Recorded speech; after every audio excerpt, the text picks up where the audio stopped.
29 Mei tahun 2006, hari itu Sidoarjo menangis. Bumi seolah marah memuntahkan jutaan kubik lumpur panas yang menenggelamkan 16 kampung. Ribuan orang kehilangan rumah, pabrik yang ada hancur, dan peta Jawa Timur berubah selamanya. Selama hampir 20 tahun kita menyebutnya sebagai bencana, kita menyebutnya sebagai kutukan. Tapi, bagaimana jika saya katakan pada Anda bahwa di balik tragedi memilukan itu, Tuhan ternyata menyimpan kado raksasa untuk masa depan Indonesia di dalam perut lumpur kotor yang kita benci, itu ternyata terkandung material super langka. Material yang hari ini sedang dikari-kari oleh Elon Musk. Material yang bikin Amerika Serikat dan China rela saling todong senjata. Namanya logam tanah, jarang rare earth elements dan lithium. Tanpa benda ini tidak ada iPhone di tanganmu, tidak ada mobil listrik, tidak ada satelit luar angkasa, dunia modern akan mati total. Dan Sidoarjo duduk di atas gunung harta karun ini. Pada video kali ini kita akan bongkar fakta yang jarang dibahas media. Seberapa kaya sebenarnya lumpur Sidoarjo? Kenapa asing sangat bernafsu menguasainya? Dan mampukah kita mengolahnya sendiri atau kita akan dibodohi lagi seperti zaman penjajahan? Simak sampai habis, karena ini menyangkut masa depan dompet kita semua. Oke, kita masuk ke pelajaran kimia sedikit, tapi saya janji enggak bakal membosankan. Apa sih yang sebenarnya ditemukan Badan Geologi di Sidoarjo? Emas? Berlian bukan. Mereka menemukan jejak litium dan strontium dalam kadar yang sangat menjanjikan. Plus potensi logam tanah jarang LTJ atau rare earth. Bayangkan, LTJ ini seperti vitamin. Tubuh manusia butuh vitamin dalam jumlah kecil. Tapi kalau enggak ada vitamin, tubuh bisa sakit atau mati. Sama kayak industri teknologi, baterai mobil listrik butuh litium. Layar HP kamu butuh europium supaya warnanya cerah. Magnet dinamo mobil Tesla butuh neodymium. Tanpa vitamin dari Sidoarjo ini, teknologi canggih itu cuma rongsokan besi.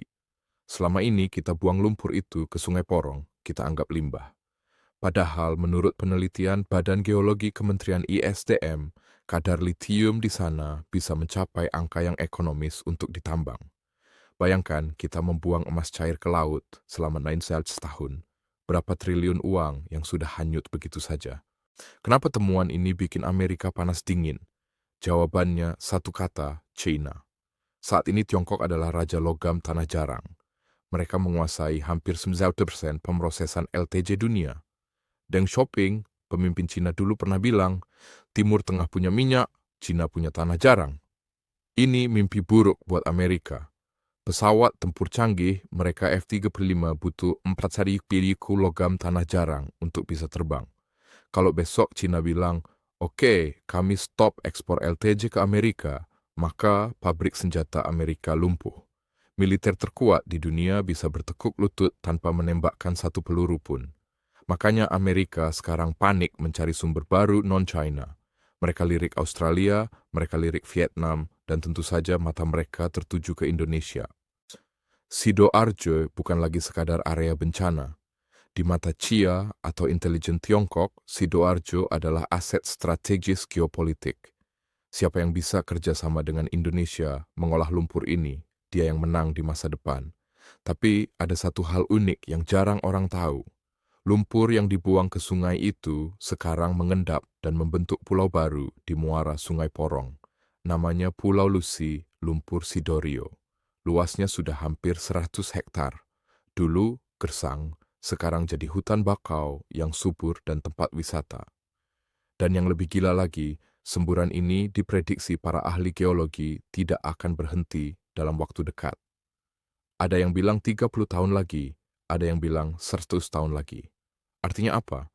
Artinya pasokan bahan baku harta karun ini unlimited, gratis, disediakan oleh alam. Kita selim menggali lubang tambang yang merusak hutan. Barangnya sudah keluar sendiri ke permukaan. 100 lebih M3 per hari. Ini adalah konsep mining without mining, menambang tanpa menambang. Biaya produksinya bisa jauh lebih murah daripada tambang litium di Australia atau Chili. Secara ekonomi ini adalah jackpot.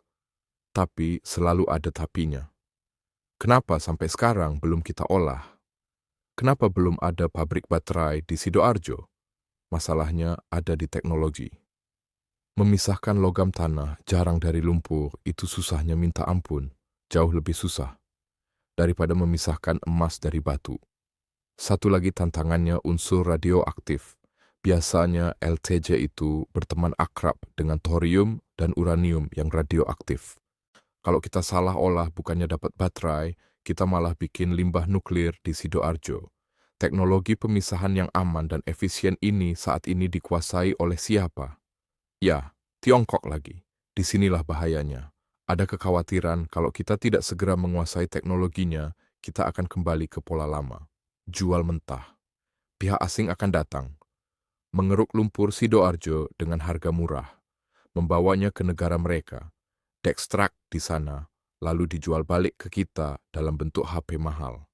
Sejarah Forge jangan sampai terulang di era digital ini. Pemerintah Indonesia sekarang sedang gencarnia melakukan hilirisasi. Nikel sudah kita kunci, bait sudah kita kunci. Lumpur Sidoarjo harus jadi target berikutnya.